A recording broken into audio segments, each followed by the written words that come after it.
Courtney's actually found his way into the top 10 through all this. That was coming in. That's that dip at the entry to pit lane. Oh, that is an unbelievably good bit of driving. He was lucky then because another couple of feet and he would have been hard into that wall on the right. Oh, fantastic driving from Courtney also.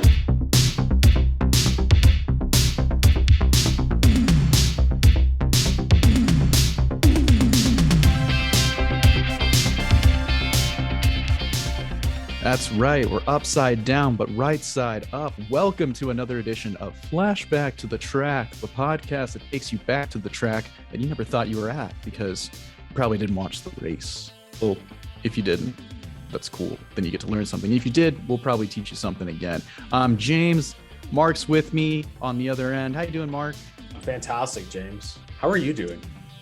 Doing pretty solid. Hope everybody else is doing well out there listening to another edition. It's a new year, new season of the podcast. You know, time to talk about some old racing. Got a lot of different topics we want to cover this year, but we want to try to talk about some stuff that is just near and dear to our hearts as far as racing goes. You know, things we're really just passionate and fans about. That's the thing, and I think there's no better place to start this season, James, with flipping everything upside down and going down under and talking about something that I've wanted to do for a while, and we're finally here. We're going to talk about the V8 Supercar Championship today, James. We're going to go to Australia and talk about my favorite racing series. I'll say it's my favorite racing series. I'll go on the record saying that. My favorite racing.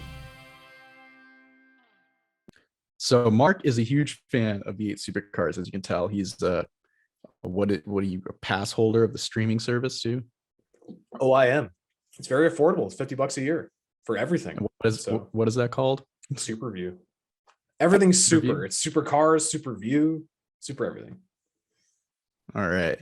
So yeah, Supercars. I mean, if you have not really heard of V8 Supercars or of the Australian Supercar series, or excuse me, the Australian Touring Car Championship, then don't worry. You probably don't live in either Australia or New Zealand for it to be the most popular form of motorsport in your region. I mean, in Australia and New Zealand, this is the top level of motorsport. It's like their NASCAR or Formula One equivalent. They love it. That's where the top of the top racing series goes. Like we said, it's the most premier series in Australia. They also travel to New Zealand, going back and forth between both countries. They're right next to each other. And they race these touring cars based off of production model Australian cars on road and street courses. And Mark, it's interesting you brought this up to me. I've never heard this in my life, but you brought it up to me before we started recording. Someone told you once that a touring car was the same as a V8 supercar. And I just had to look at you like you had three heads. I was like, who said that? I mean, they're totally different. I'd say a supercar is like a touring car on steroids. You know what I mean? It's like the most aggressive touring car imaginable. And of course, it comes from one of the most aggressive places in the world, Australia.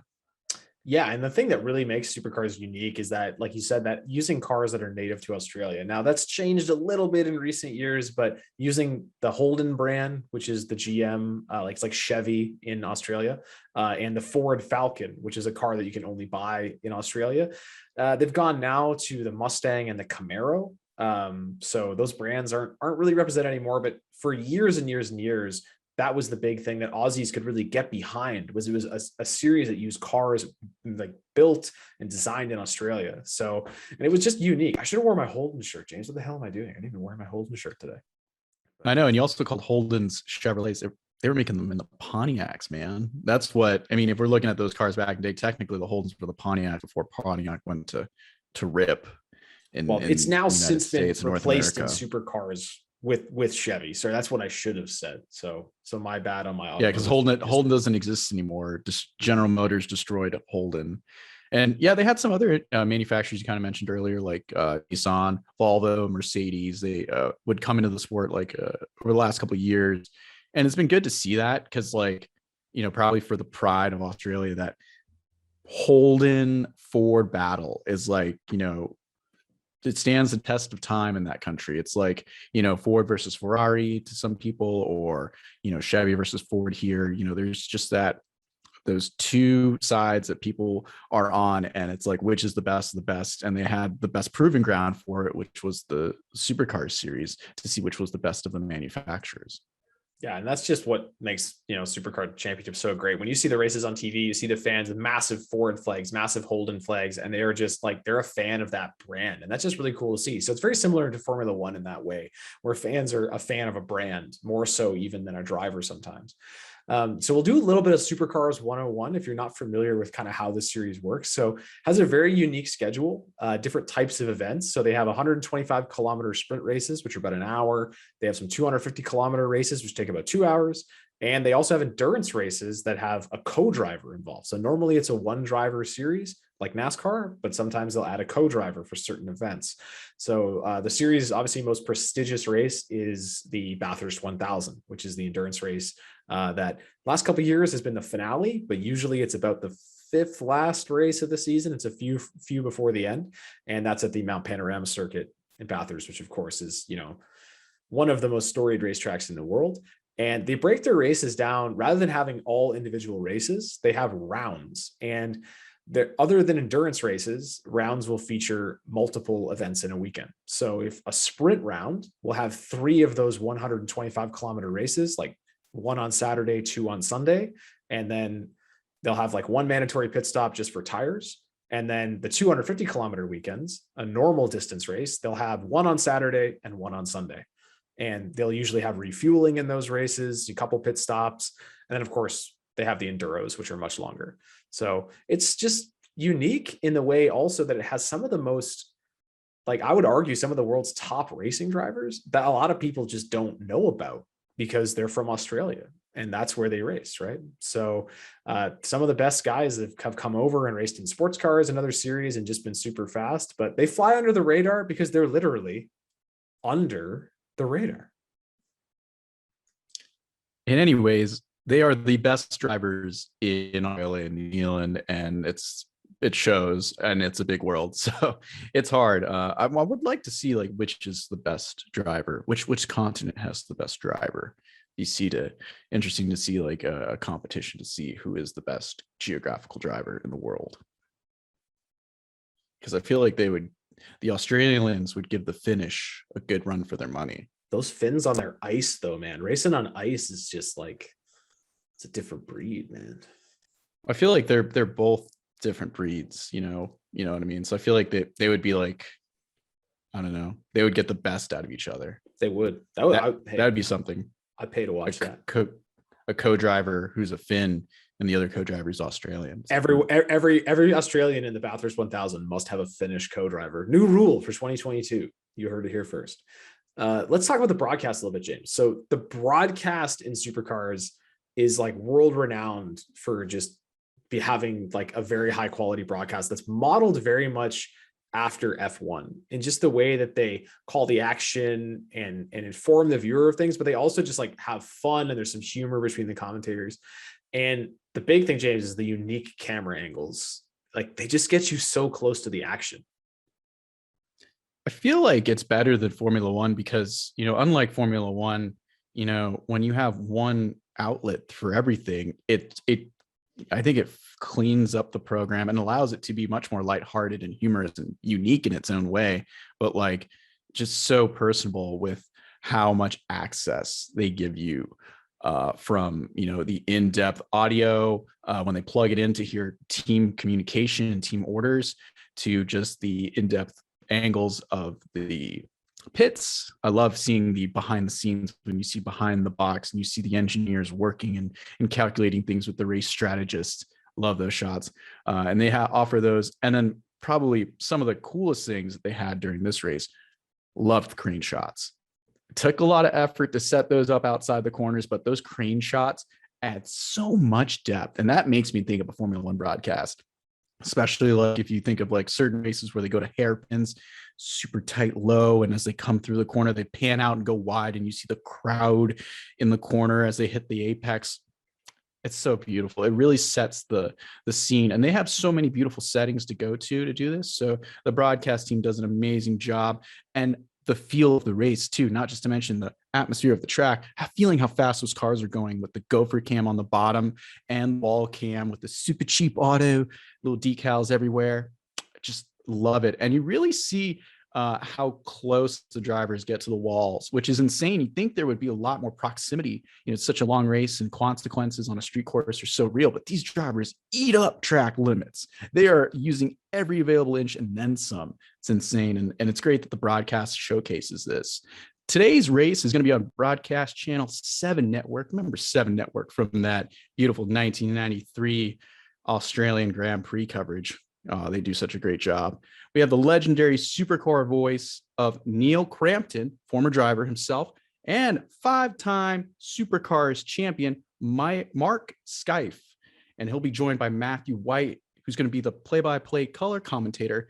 And now Matthew, he doesn't have that driver experience that Neil and Mark have, but I think that really balances it out when you have those two drivers to give the insight, and then you have that middleman to break it up and add some humor.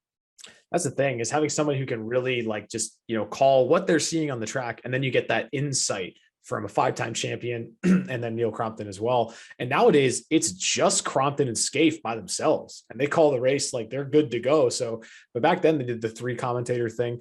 And in the lane, down in the line, we have Mark Larkham, who's just like the veteran, a pit reporter, former driver, who teaches us all the aspects of supercars tech. He's kind of like Larry Mack down there, giving us all the tech segments, as well as being a pit reporter. And back then he just had a whiteboard to write stuff on. Now he has like a fancy, the crazy TV board where he can telestrate. And he'll be joined by veteran supercars reporter Mark Beretta. And Mark, those two guys, the Mark squared. They're going to handle things down in the pit lane. Yeah, Mark to the 3rd power, if you also count the booth. It's true. Yeah, Marks, we're coming for you. We're taking over the world. They're technically marked men. So on this particular round of competition, it's round 3 of the 2011 International V8 Supercars Championship. Man, that sounds so official. But it's it's race 5. So it's round 3, but I'm guessing it's race 5 and 6 of the season. The first 2 rounds had 2 races each as well. So I think it really adds value to the whole event when you have a weekend with coverage. Come one day, come both days, you're not getting robbed either way. Get to see 2 races for the price of 1 every weekend, except Bathurst, you're only seeing 1. But every other race on the calendar, you're getting 2 for 1. And this is the ITM Hamilton 400 at the Hamilton Street Circuit in, let me say it again, Hamilton, New Zealand. So this is a very unique circuit, James. And we'll say the first 2 races of the year, this is the International Supercars Championship, because they kicked the race off the season off at Abu Dhabi at the Yas Marina circuit. And the second round was the classic Clipsal 500 in Adelaide. And this 2011 season, James, marks the 4th year that the Supercars is going to race at the Hamilton Street Circuit. 9-turn, 3.3 or 2.2 mile street course. It's got very tight corners and not a lot of room for errors. So it's like a good classic street course in that way. You pay dearly for your mistakes, as you should. Track limits are the wall, so don't hit them. What do you mean the wall? There's so much painted stuff on the ground. It's like, wow, this track is super slick. A lot of curbage too. And you can eat too much of those curbs because, Mark, they will give you a penalty. I thought that was really interesting that they had markers where the curbing was to see where the track limits were and actually give drivers penalties for that, not just sacrificing the race car, but actually penalizing them and giving them pit road pass-throughs. Bad sportsmanship flag. You can only get I think you can do it 3 times and then you get a bad sportsmanship flag. And if you do it again, it's a drive-through penalty. So yeah, they police it pretty well. It's good. It's a good policing system.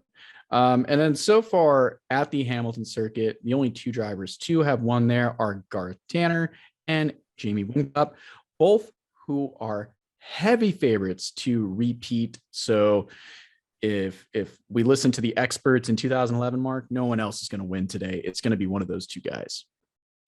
Well, speaking of drivers, James, let's go into some notable starters for this one. And I'll kick us off. We have Jamie Whincup driving the number 88 Team Vodafone Holden Commodore for 888 Race Engineering.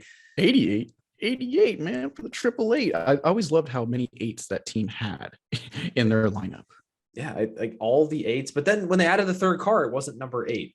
Lame. Should have been 8, 88, 888. But this is the GOAT himself, James. This is Jamie Whincup. He is now a 7-time Supercars champion. At the time, though, back in 2011, he was hunting for his 3rd championship. And he comes into the race 5 as a heavy favorite, as you already mentioned. He won the last 4 races at Hamilton. And he's also going to start from the pole position. And Whincup's driving for the Holden Powerhouse 888 Race Engineering, the team that he wins all 7 of his titles with. And fun fact, having retired after the 2021 season, Whincup is now the team principal at 888. So he's still involved in racing, just not driving anymore. You can't get out of the sport completely. And unless you're Carl talk about someone. I want to make a Carl Edwards joke. Sorry. No, he's smart. He's able to get out of the limelight completely. Next up, we're going to talk about owner driver Rick Kelly, the number 15 Jack Daniels Racing Holman Commodore for Kelly Racing. Now, Rick Kelly is the 2005 Supercars champion, and now he's going to head into Hamilton looking for his first win with his racing team. It's been 2 years since he started with his team with his brother Todd in 2009, and they are still winless. Now, Kelly currently sits 9th in the point standings coming into this event, but he's still very alive in the championship with how many rounds there are left in the season and the variability of what can happen. Can Rick Kelly get Kelly Brothers their first win in his own equipment at Hamilton? He's going to come rolling off the 3rd position. Can the Kellys finally do it? Next up is Shane Van Giesbergen, the local boy, driving the number 9 SP Tools Ford Falcon for Stone Brothers Racing. And he's the only Kiwi driver in our notable drivers list. SVG, who's now a 2-time Supercars champion, was still a young pup, 21 years old back in 2011, searching for his first win still. He arrived in the scene in 2007 when he was 18. He started driving in Supercars, and he's been so close to victory so many times, but just hasn't gotten over the hump yet. Naturally, he's a fan favorite at Hamilton because he is from New Zealand, and the local fans would love to see a Kiwi driver take a win on home soil, and he's rolling off from the 4th position. And you can only call people from New Zealand a Kiwi. Don't call an Australian a Kiwi. It'll get ugly. Next up, Craig Lowndes in the number 888 Team Vodafone Holden Commodore for 888 Racing. Yeah, that's right. The 888. That's always one of my favorite numbers. It just stood out. It was the only triple icon number I remember back in the day from V8 Supercar Racing. Just so cool. Now, it wouldn't be Supercars Racing without talking about the legendary Craig Lowndes. He's a 3-time champion of Supercars and a 7-time Bathurst 1000 winner. So he is just one of the best to have ever strapped in to an Australian touring car. Now, in 2011, Lowndes is still hunting for his elusive 4th championship. It's funny. For Jeff Gordon, it was an elusive 5th championship. But after winning 3 titles in the late 90s, he's been dry throughout the 2000s, man. It's like Terry Labonte kind of, like he gets those championships and just dry for the rest of the time. Maybe he'll come back and win another one, but obviously history has proven that he doesn't. Now he's looking for his first victory of the 2011 season. He's got a good shot because he's rolling off in a top 5 starting position in 5th. That's half the battle in these races. I feel like is like a lot of attrition. You know what I mean? Well, street courses especially, like you got to start up front. Like it's very difficult. And these are longer races, so some strategy can work out for you. But those sprint rounds they have, man, if you don't start up front, like it's going to be very tough to get, to the front of the to lead the race. So, yeah. And I was going to say the only comparison I'd make with touring cars with this is like the elbows up mentality of the racing. Like there's like, it's my position. You will have to take that from me. And that's what it takes to sometimes make a move happen. And you'll see a lot of that in this race, like guys just knowing where to park the car in the corner so nobody can get by them. That's such a big skill in supercar racing with how big these cars are, and the best guys. Yeah, contact is welcome in supercar racing. It is. Now you got to be careful. You can't dump someone for the win, but you can get your elbows up. Yeah. Next up, we have Gath Tanda, driving the number 2 Rockstar Energy Drink Holden Commodore for the Holden Racing Team, the factory team. So that's probably one of my favorite teams, Mark. It's the Toll Holden Commodore team, man. I just love their look back in the day and the big Rockstar logos on the front. 2010, though, I'm going to say is my favorite year. That white car, dude, it pops so much. So beautiful. And the great thing about Garth Tander, so when he won his championship, he drove for the B Holden team, the HSV dealer team. And after that, they moved him up to the big team. So kind of like a Red Bull Toro Rosso type thing, but he was with the B team, won the 2007 championship, and he's no slouch, man, when it comes to Hamilton, because he won both races there in 2008. And he's known for his prowess on street circuits. He's won at Adelaide, Townsville, and Surfers Paradise a bunch of times on top of his wins at Hamilton. And he's going to roll off from the 6th position today. And finally, on our notable starters list, we're going to have to talk about Mark Winterbottom, the number 5 Oregon Steel Ford Falcon. This is one of the few Falcons we're going to talk about in this lineup for Ford Performance Racing. Our final notable starter, aka Frosty, Mark Winterbottom. I mean, what a nickname right there. He's driving number 5 Ford Falcon. Frosty has been a serious contender for over a decade in supercar racing, was in the thick of the title fight again in 2011. It's like he gets better with age. He's not the kind of guy who tends to win more than like 4 or 5 races a season. So he's just always racking them up, but he's consistently just finds a way to like get at the top of the points table throughout the season. Like when the season's over, his name is in the competition for the final standings. So he's starting the furthest back though of the notable starters, 11th. Now, how many cars total are in the field again, Mark? Good question. This 27 cars in the race. That tells you like 11th is pretty far back. Like you're in a 27 car field, which is pretty big field for a street course. I mean, you're already pretty far back. So yeah, strategy is going to have to come into play here. And to go into the pre-race notes, Mark, to kind of set it up a little bit. Like we said, it's race 5, 200-kilometer race, total of 59 laps. The biggest thing to throw into your strategy now is that there's rain in the forecast and it's sprinkling a little bit, Mark. Here's the question. Do you stay on slicks or do you change over to wets? Because if you change over to wets at this point, and if you didn't get it before you get on the grid, you have to start the race from pit lane.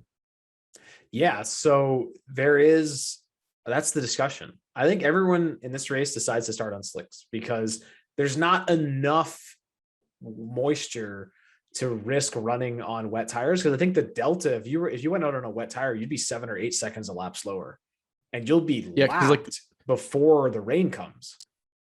The track is like just damp right now, and eventually a dry line will form once the race gets started. So it's not like there's really any even standing water on the track to really help cool those rain tires down. You burn right through them. And these are the best race car drivers in Australia, James, and New Zealand. So, they're going to start on slicks and they're going to be just fine. So let's get into our race notes. We'll preface this race by saying we don't talk about these a lot on there, but they do a standing start. So they are going to start in box, just like Formula One, that Grand Prix style of racing. They're going to start, the green flag waves and the lights go out, and Rick Kelly gets a massive jump from 3rd spot. He takes the lead. They go 3 wide into turn 1. There's not a lot of room out there. And pole sitter Jamie Whincup, he gets shuffled back to 5th by turn 2. So he has to just get out of the gas. He gets shoved out to the outside. And after 1 lap, James, Rick Kelly has pulled out a nearly 2-second gap on the field. He has, but you can see that there's a mist coming up as the pack works their way around the track. That's because of the dampness on the track. Everybody on those slick tires making their way around. There's a lot of close calls, a lot of bumper tag in the top 10 as a jockey for position. Eventually, Steven Johnson is an early victim as he is struggling to find grip. And then he eventually gives up second to the local favorite, Shane Van Gisbergen. Meanwhile, Rick Kelly still driving away, Mark. And now he's up to 4 seconds up the road, but the SVG is turning quick laps to track him down, man. It's never over. SVG, he's not, this is his kind of conditions. He's a drift driver as well. He does drifting and off-road stuff. Give him those slicks on a wet racetrack. And, those young guys, they don't know when to slow down. They just go fast. So on lap 9, we see your boy Frosty. He's on the move, James. He started in 11th. He's now up to 7th as he gets around Greg Murphy in that Pepsi Max car. Love that livery, though, on that Pepsi Max car. It's so edgy. It's so of the time. You know what? You don't need to say diet soda. You just need to say that it's the max of soda. That's how you get people to buy it. Meanwhile, the battle for third is heating up as Garth Tanner and Jamie Whincup begins duel. J-Dub, as we like to call him, is all over the back of the number 2, but Tanner is just parking that car perfectly, just stopping the momentum that Jamie has in the middle of the corner, keeping him behind him, and he gets the launch off and just gets the jump down the straightaways. Classic tactic right there. Now lap 12, James, we're going to start to see some early green flag pit stops. So Craig Lowndes and James Courtney are both going to come in, but I don't see any wet tires in the pit lane, James. They're putting more slicks on as the rain has yet to arrive. And there it is. The rain is starting to come down right as they pull into their pits, but they still put slicks on. And now as it starts to rain a little bit heavier, Shane Van Gisbergen's in pit lane and he cannot get his car stopped. And he slides right through his pit box and knocks over the 7-channel camera operator. Scary stuff down in the pits, but he's up quickly, back on the job, gives us a thumbs up and no harm done. But even with the rain, there's still more slick tires going on all these cars, James. So I guess they still don't think that it's enough rain for wets, or maybe it's not raining on the whole track. Maybe it's only raining on the front stretch. Now, here's my question for what these teams do to prepare the pit box. Well, they mentioned in the broadcast that there is a lot of grip tape, similar to the style of grip tape you'd see on a skateboard. I think it's just like the same grit of like a paper tape, but it's like in a roll. But they have it lining the pit box, and you've seen a lot of Grand Touring style racing and Grand Prix racing. Do they get to like clean the box of the water, squeegee it out a little bit? Because, other than the driver backing up, 5 or 10 feet from their braking zone and initially to get into the box, like how else could they try to prepare the box so that it's dry enough for the driver to get in there? That's the thing. And the other thing too is just the change of surface. So when they go, the pit lane is asphalt. When they pull into the pit garage, like box, an F1 style box, right? Those are concrete. So it's a completely different surface as they pull onto it. And the guys just, I guess, weren't prepared for that in the rain. And you just see so many guys slide through. And you hear Mark Scaife just freaking out. He's like, wow, they just slow down more. Tell them to slow down. But you can't lose time in the pits, James. Got to just, get in there. Speaking of losing some serious time, Jamie Whincup is losing serious time. He is back behind the wall in the garage area. He's got some serious damage. And Mark, it's because he tried to get a little too much coming out of the pits. He tries to jab that throttle a little bit. The car comes around from him. He saves it, but unfortunately tags the outside wall. Literally the last Jersey barrier before the end of the pit road. That's a bummer. It's going to destroy the left front steering arm. The team is able to repair it in 5 laps. Great job by them. But unfortunately, being more than 2 laps down, they are definitely out of contention for this race. And these pit stops, James, they've worked out great for Rick Kelly, as he had a perfect pit stop, didn't slide through his box. And most of the guys he was racing all had trouble. So especially Steven Johnson. And we're going to talk about Steven Johnson, unfortunately, a lot in this one. So he stayed out to survey the conditions. They're going to wait a little bit longer. And he got turned by Mark Winterbottom, who just overshot a corner because he's on slicks on a wet racetrack.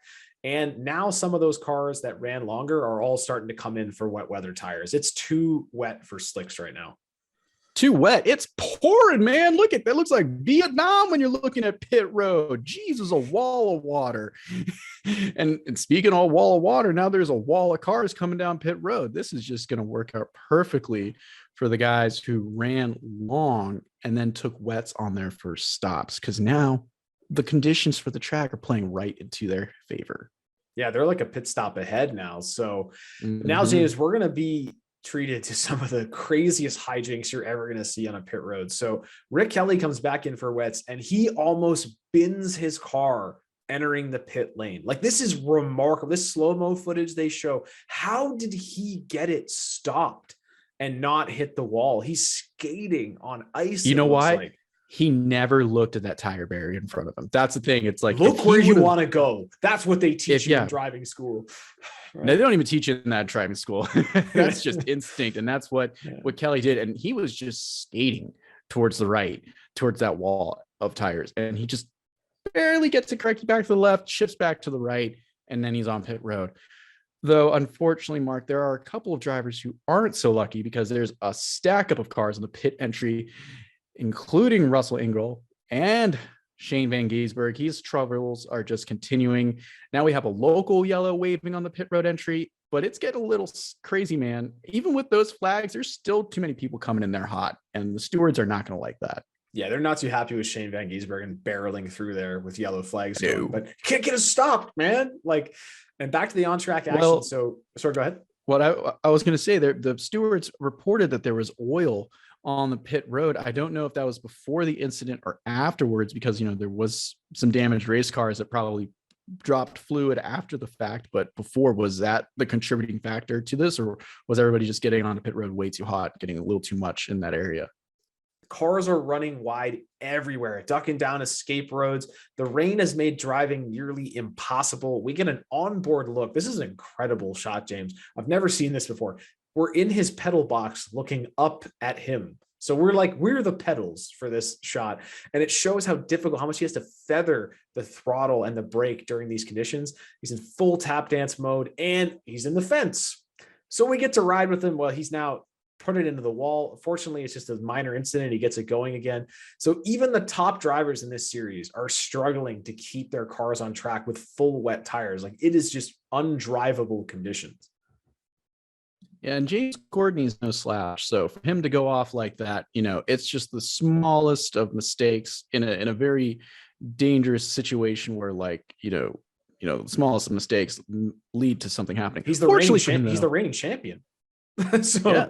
Well, fortunately for the reigning champion, he hit the tire wall and not the concrete wall that was 4 feet further down. So, but a little further down the road, Mark, we get a safety car. The first safety car of the event is out, and it's for a big incident involving Tim Slade in turn one. Mark, the scariest thing you could see in racing is when someone almost loses their brakes going into a very fast corner. And turn one is probably one of the fastest parts of the track. They're going over 200 kilometers entering that corner. And it looks like he just skids right through, heading towards the concrete wall.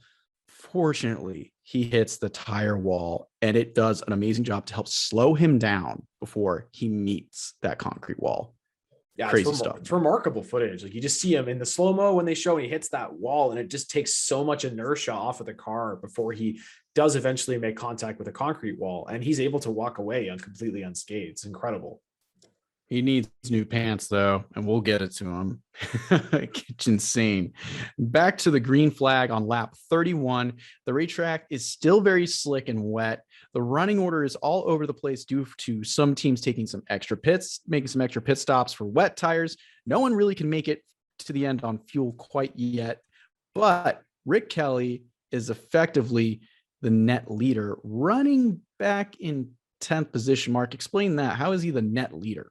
So what we mean by that is, so he pit under the safety car, and essentially the way it works, since they believe he'll be able to make it to the end on fuel, everyone in front of him still owes us another pit stop. So technically, if everything cycles through properly, he should be the leader. So he's not the leader on paper, but he should be the leader if everything works in his favor. But that's a long way to go on fuel, and we'll chat about that in a little bit, but it's just treacherous out there. You can't see anything. Like, the thing in this, James, is it's not just that the track is wet and it makes it hard to drive. It's the spray coming off the other cars in front of you and just blinding you. Like, you can't see anything. You're basically just driving on instinct at that point. Yeah, that windscreen wiper doesn't do jack when you've got a wall of water that's just coming up at you. And with the way these cars suck air off the bottom, you're just sucking a whole lot of a rooster tail up. And they're running close together, so it's impossible. You see some guys duck in and out just slightly off to the right, just trying to make sense of anything that's coming to them. next on the track. Nearing lap 40, the discussion in the commentary booth now, it's all about fuel mileage. And let's start talking about it. Rick Kelly and Todd Kelly and Jason Bargwanna. Now, they all pitted under that safety car on lap 29. This is what Mark was talking about, being the net leaders. They are really the closest ones to making it to the end without stopping again for fuel. Frosty and the current leaders will likely have to stop again. Now, they're all saying they need to do another fuel stint in the wet. And you can get a couple more laps in the wet than you can on the dry. I think it's like 2 or 3 more technically. That's what they're discussing, because you drive slower in the wet. So naturally you should use less fuel, right? So yeah, not only you're driving slower, but you're trying to back up your braking corner. You're not using as much brake. Your throttle, you're leading off with the throttle and trail braking in. So it's like a lot of opportunities, like you're saying, to save fuel in a wet lap than you can on the dry. Now, by lap 45, the rain just is continuing to bucket down. It's really interesting how this is going from dry to wet to kind of dry to just like Vietnam wet again. Yeah, just so storming wet. Like the conditions are all over the place during this race right now. Yeah, we get another spin from Dean Fiore. So he spins at slow speed coming onto the front stretch and turns around, and the drivers are on the radios begging their engineers to call race control and tell them to throw the safety car, because they can race in the rain, James, but they can't race in rain like this. This is just ridiculous. It's insane. But much to the dismay of the drivers, race control says, you guys are the best in the world. Stay out there. Keep going. So we're going to stay green. They do stay green. And now some of the leading cars, they're starting to come into the pits for their final fuel stops. Meanwhile, Marco Caruso and David Reynolds make heavy contact in turn 3, but they both get it righted. They both keep going. That's what I love about this race. And you make some contact, get it straightened up, and keep it on. Mark Winterbottom, now he's on lap 49. And he's going to make his fuel stop. And now he's going to cycle behind Jason Bargwanna. And that's for the 5th position. So Winterbottom goes from the lead to 5th with his stop. Rick Kelly now has retaken the lead. But the big question is, does his Jack Daniels Holden have enough fuel to make it to the end? He has a huge gap, a 10-second lead. So there's a lot of room for him to give up some time, feathering his throttle, saving some fuel. So there's opportunity. But Mark, it's funny, Rick's brother Todd now runs in the 2nd position, both on the same strategy out of the 4-car team, 1-2 right now on the track. If this works, it could be a massive day for Kelly Racing to get a 1-2 finish and their first victory. But Mark, is Todd's windscreen wiper working? Yeah, it's not working super well. Working. But to go back to Winterbottom's pit stop, this is a big deal because of the situation they're in. Frosty can't take tires. He doesn't have time. He's just taking a splash of fuel. So this has worked out great for people like Kelly, because you don't even have to worry about a guy on fresh tires behind you, because he has to stay on his old tires. So it worked out pretty well. And now it's real drama time, James, because the safety car is out on lap 53. Not for the rain, but for a small piece of sheet metal debris on the front stretch. So that's half someone's door, man. That's someone's passenger side door. It was off the racing line. It was fine. This will give the fuel gamble guys, Rick Kelly and his brother Todd and those guys, they should now definitely have enough fuel to make it to the end. But it's bunched the field back up. And now a very hungry Mark Winterbottom is going to be very close to where they are. So let's see what happens here. We get a crazy restart. There's water spray everywhere. Rick Kelly, he's going to maintain the lead through turn 1, while his brother Todd, who doesn't have a working windscreen wiper, he's really struggling because he just cannot see anything. He slips back to 3rd place. Yeah, and he is just harping over the radio. I can't see. Well, you got to battle, dude. You got to battle. And him and Winterbottom, dude, have an amazing battle to the end. Insanely crazy what they are able to do. But the sun is shining a bit. The rain is still pouring. but it's not truly raining on Rick Kelly's parade as he's able to hold off Cred Lowndes and take the victory. But most importantly, dude, his Todd holds off for third. That was quite a battle, man. I thought he lost third with 2 to go coming to the white flag, but I don't know how he was able to maintain position going into that corner. What was that, turn 6 when he made that pass back on Winterbottom, dude? Insane. Yeah, Winterbottom just went wide and Todd was able to get back by him. And then the slightest bit of wide too. Crazy thing too is it's sunny on half the racetrack those last 2 laps, and then there's glare off the rain on the circuits. I can't see anything, and they're just driving to like, hey, it's gonna be over in a lap. Let's just get to the end. But like you said, Rick Kelly, man, he holds on.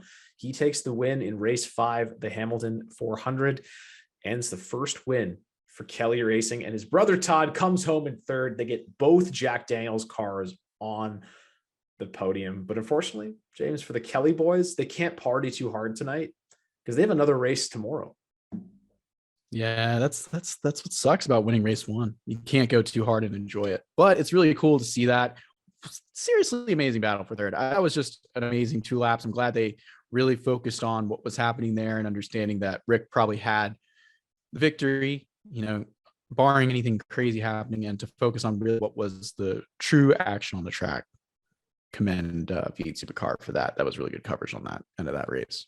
And that's sometimes these wet weather races, they're some of the most enjoyable to watch because there's so much unknown, and you can get something like a Rick Kelly winning the race, and that's the great thing. But it's not like he didn't luck into it. Like we said, he had a very fast race car. So, but Todd on the podium with him, I can't remember where Todd started in this race. He started 19th and he finished third. So, they ran that strategy with no windscreen. Well.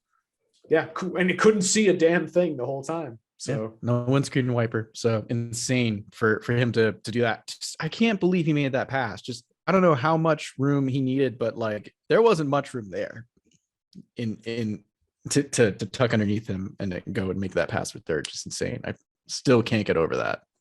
Just a good feel-good story, James. And let's go kind of into what did we learn from this one? What did you learn, James? What did you learn? I learned again that this was the first year that all rounds of V8 Supercar action were televised on Speed Channel.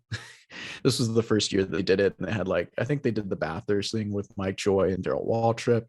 So some of these rounds I do remember. I don't remember this one vividly, but learning again how intense a lot of this racing is. The strategy is what it is. It's fun to follow, but I think the racing itself speaks volumes about how different this series is versus a lot of other forms of racing with sportsmanship flags, the way they lean and rub on each other, but still show a lot of respect towards each other on the track. The racing is just cutthroat, but beautiful at the same time. And the coverage is amazing. So always fun to learn that. And I learned that this was one of the few rounds that just, I don't know, this track didn't last long for the series. It had a couple races, lasted a few seasons, but then it was gone. Kind of a cool track. I like these street temporary circuits, really brings a lot to the place. Probably everyone in New Zealand loved this race. So I thought it was really cool. Learned a lot from it. What about you, Mark? Yeah, interesting track, kind of a small market track, Hamilton. They went back to Pukekohe in 2013, which is the big track in New Zealand.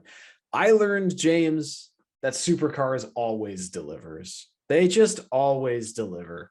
It's always a compelling race, and there's just something about it that I just find so endearing. Like you said, action-packed. I learned that it's very rare to end one of these races having both of your side mirrors. They usually get bashed off either a corner exit or by another car. So, and I learned that the Kelly Racing boys, while they build fast race cars, they got to build working windscreen wipers for all 4 of their cars, not just 3 of them. So basically, I just continued to learn that Supercars is baller, and that I highly recommend checking out the Supercars Championship. It's a lot of fun. Exactly. Go look at some old Supercar races that are all on YouTube. There's some really good ones. They upload them to their own YouTube channel, but a couple every week. They're back into the mid 90s now with uploading races. So free to watch and check them out.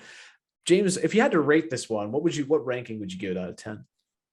I'd give it an 8. I think it's a longer race for 2 hours. I like their sprints more.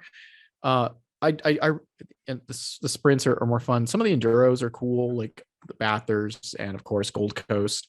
But and that's maybe me more being critical in the touring car sense. I just like that style of it where it's just like quick races. You make a mistake, it's probably the end of your race. Qualifying does matter. Track position is key. And then just the style of racing is just otherworldly to see. Elbows up, leaning on each other, the way they lean on each other and not wreck is insane. So just an 8. Just always a good time with V8 Supercars. I'm also going to give it an 8. I'm not going to go, it's close to a 9. I feel like the wet weather definitely adds something, but we are kind of robbed of like a classic, like balls to the wall with everyone going super hard type street race. Like you get usually at Adelaide or Surfers Paradise. So it is a solid race, and we get the surprise winner. We get Rick Kelly. I'm not sure that he didn't win much more in his career after that. I think he only he grabbed like 2 more wins that year, and then 1 more win in 20 years 2018 later, and that was it. Yeah, that was it. So yeah, not often from like when he formed the team to the end of his career did he really like have a lot of victories. Yeah, and the Kellys actually after the 2021 season just sold their team, so they're no longer involved in supercars.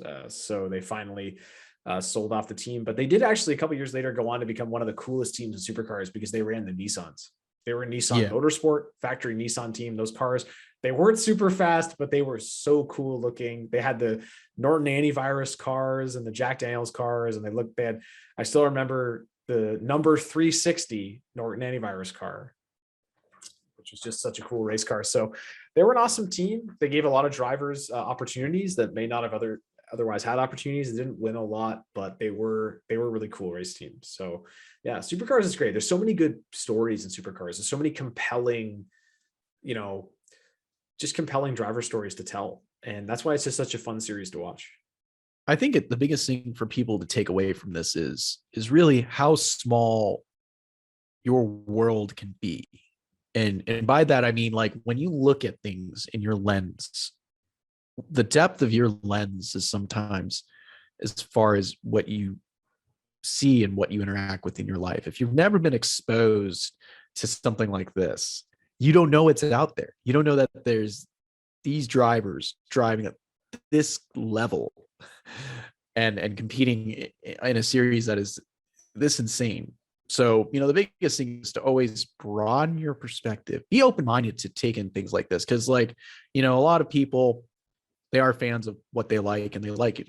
I'm an IndyCar fan, IndyCar, I like dirt cars, NASCAR, drag racing. It's cool, but have an ability to like have a broader palette, ingest some different things. Cause like Speed Channel was the hugest influence for me to be exposed to supercars. I remember like being a kid in the mid 2000s in summers, and you'd have these races come up and they were just so different and foreign. And from a kid who was just used to watching NASCAR, it was like a very big exposure to something cool. And I think this really helped foster a relationship that I loved with touring car racing and DTM racing. And, it started with V8 Supercar though. So like let something expose you and broaden your world so that you see more to it. Because like we said, these are some of the best drivers in the world, but to many people, they don't know what Australian V8 Supercars is. But if you go to Australia or New Zealand, this is the top sport. This is the end all be all, and you better know about it. So it's pretty cool to see how the world works and what's popular in other parts of the world versus here and there, Yeah. And I've never shown someone supercars or told them about it and had them not like it. Everyone has watched me like, wow, this is incredible. And when we talked about the broadcast, like we said, it's just world renowned for being what it is and being as good a broadcast as it is, where they have fun, they respect the viewer's knowledge level, but they still inform you of things. So it's just an all around great series to watch. Great drivers, great group of people that run everything. And yeah, check out if you want to watch it and you don't live in Australia. They have a streaming package, or you can join their YouTube channel for $5 a month, and they show everything there. So for $5 a month, you can watch all the Supercars races. Highly recommend checking it out. It's a lot of fun, and I really enjoyed this review, James. This was a lot of fun. It was cool to finally, take a deep dive on a Supercars event like this one, a unique Supercars event, the Hamilton Street Circuit. Yeah, that was a good one. And watch Motorsports on Reddit. Get it for free. r/motorsport streams. There's like SWAT guys gonna come through these windows now. There's so many cool ways to watch this series. It's, get access to it. You can go as hard as Mark and really dive in and love it and watch it week to week, or just be as casual as me and just what's going on. You're like, all right, I want to watch Supercar race now. So it's a cool series. Broaden your horizon, check it out, learn a little more about some touring car racing. So I liked it, Mark. Stock car racing in its truest form. Yes, sir. Well, that is all for us today on the Flashback to the Track podcast. Thank you to our partners at Blue Emu for helping us out with everything that they do for us. It's fantastic. I've got my Blue Emu right here. I've also got a cat that's whining at me. Be sure to check out the continuous spray. This is probably my favorite, other than the bath. This is my favorite Blue Emu product because you just spray it right on. You don't have to get your hands dirty, James. But even if you do get it on your hands, it's not greasy and you won't stink because it has no odor. And it works fast. There you go. Works fast, you won't stink. That's their motto, isn't it? I believe so. There we go. Well, we'll probably have something figured out again for everyone next time. Something we like, but you know what? It'll always be a fun adventure with us. We'll take you on the flashback to the track. Bye, Guess that's how we'll end it this time. Yeah, we'll see you next time. Be safe out there. That's the big one. Take care, guys.